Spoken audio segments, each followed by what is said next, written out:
Fala galera, estou fazendo esse vídeo aqui para o aluno Robson, para o aluno Roberto também, que eles estão com dúvidas aí quanto a como colocar áudios na Unity dentro de realidade aumentada, tá? Mas para não fazer um áudio longo, em um vídeo longo em que eu preciso fazer muitas partes, eu vou quebrar isso.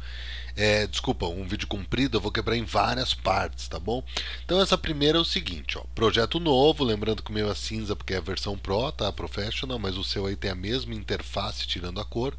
E nós vamos colocar um objeto na cena. Talvez aí no caso acho que o Robson já sabe fazer isso direitinho. Roberto acho que também, acho que os dois sabem, mas eles têm dúvidas de como executar isso no momento apropriado, né? Na hora que vê o target e assim disparar um som, controlar melhor esse som. Então eu vou mostrar aqui isoladamente o som para depois a gente colocar ele num projeto ali de RA. Então vamos lá, aqui dentro, ó, eu sempre crio uma pastinha aqui chamada áudio, tá?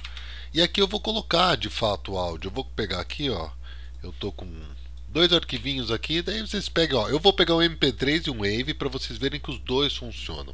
No caso aqui é um MP3 com uma trilha e em cima é um efeito musical, tá? Eu vou mostrar isso ali dentro da Unity. Eu acho que ele vai, não sei se ele vai gravar o áudio do sistema, mas eu aviso quando estiver tocando. Daí eu vou vir aqui dentro da pasta áudio, porque eu acho que ele acaba não gravando aqui. Não sei se eu pus na opção de gravar o áudio que toca aqui também. Adicionei aquele mesmo esquema que acontece com qualquer outra imagem, objeto 3D. Você adiciona fora da Unity ali quando você vem para que ele importa, tá? Então, de novo, gente, é o que eu repito sempre, né? Depois você pega um pouco a manha da Unity, está sempre no mesmo lugar o que você precisa. Então, olha só, aqui eu cliquei no, ó, cliquei duas vezes, ele faz um som para mim, não sei se está dando aí para ouvir, é um som de uma moedinha, tá? Então é um recurso, né? Um efeito sonoro, por exemplo, quando você clicar num botão ou quando seu personagem colidir numa moeda, né?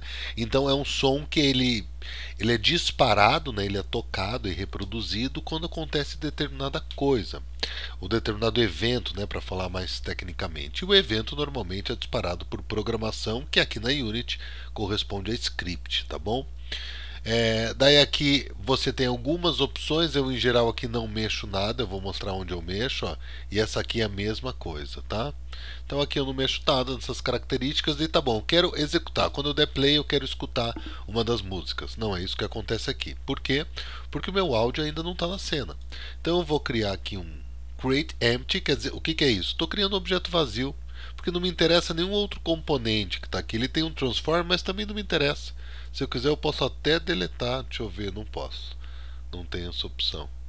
É o único componente obrigatório, né? Antigamente eu poderia até deletar isso porque eu vou pôr outro. Eu vou pôr um áudio. Source é fonte em inglês. Então, audio source, deixa eu ver se eu posso deletar agora ele não. Então, o transform sempre tem. Mas de qualquer jeito, gente, isso daqui não faz diferença. Pode até minimizar ele aqui, tá bom? Daí que ele pergunta qual é o clipe. Ó, veja que quando eu clico aqui, eu vou ter que pegar um desses dois carinhas aqui. Eu consigo arrastar ou consigo selecionar aqui na bolinha, né? E pegar os dois áudios que já estão incorporados, importados no meu projeto. Então aqui, ó, vou pegar o Mini Moonlight, que é aquela trilha sonora. Veja que ele já vem marcado isso aqui, ó, Play on Awake. Quer dizer que quando eu der play, vai começar a tocar automaticamente. Eu vou dar play. Tô na dúvida se tá dando pra ouvir ou não, mas tá tocando, tá? Tá tocando aqui normalmente. Vou tirar do play agora. Então vou vir aqui no objeto que eu posso renomear aqui, ó, prestem atenção, som, som, trilha sonora. Então esse eu poderia deixar no play, mas vamos supor que eu não queira deixar isso no play. Eu quero acionar isso via programação. Agora eu vou dar play e não está tocando nada, tá bom? Ó, quieto. Daí agora eu vou vir aqui no meu Assets, vou criar mais uma pasta chamada Scripts.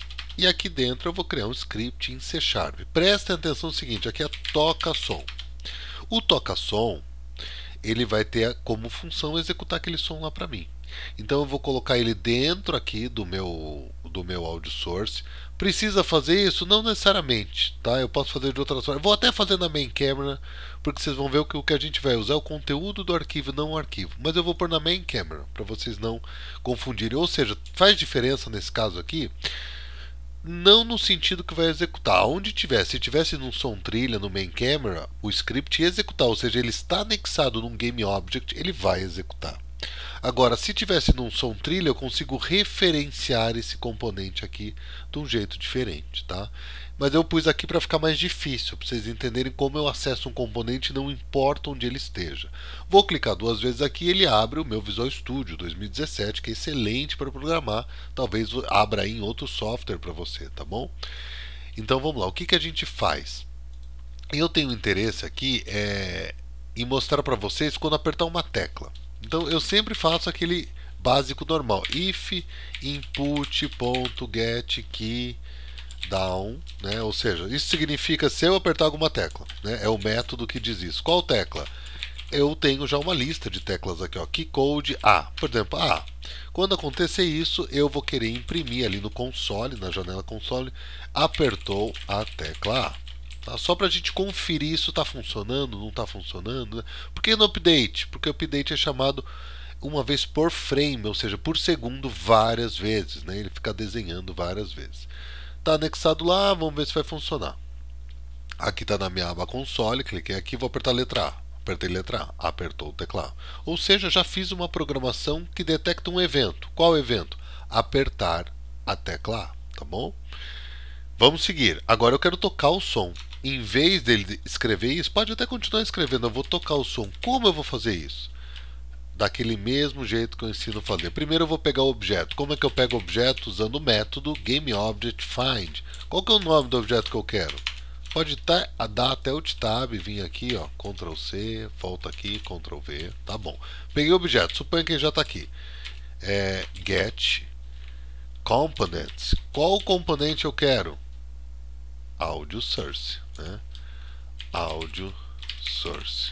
E eu tenho que fazer isso aqui. Isso aqui é mais chatinho decorar, mas é como se fosse a sintaxe, a gramática, sabe? A palavra que tem acento leva acento, é isso. Para usar o método getComponent, ele está no formato genérico, né, digamos assim, do C Sharp, e você tem que usar a classe entre maior e menor e o parênteses abre e fecha depois, porque é um método, tá bom? Mas eu não quero entrar muito em programação aqui. Nós vamos simplesmente, ó, daí tudo bem, ele pegou o componente. O que eu quero fazer com o componente? Eu quero tocar, quero dar play. Então aqui eu vou dar um play e assim eu fecho essa primeira parte aí para vocês simplesmente entenderem a manipulação básica de um som. Então, ó, dei play, vou apertar a letra A. Começou a tocar. Tá? Então tá funcionando. Essa é a primeira parte, cheguem aí. Depois a gente vai brincar um pouco mais a partir daqui, vamos avançar para a realidade aumentada. Como fazer isso? No fundo a gente vai fazer exatamente isso, só que o que vocês não sabem ainda, que é o que eu pretendo fazer o mais breve possível, é onde, em que pedaço de um projeto com a Vuforia eu coloco isso. Por exemplo, eu quero ler aquele card, quando ler aquele card ou aquela caneca, né, pro Roberto vai começar a tocar um som. Onde por isso então? Tem uma funçãozinha lá da Vuforia mesmo, que é o Cloud Event Handler. Eu vou mostrar ali qual o método, mas essencialmente é isso. Então por isso que eu expliquei dessa forma aqui primeiro.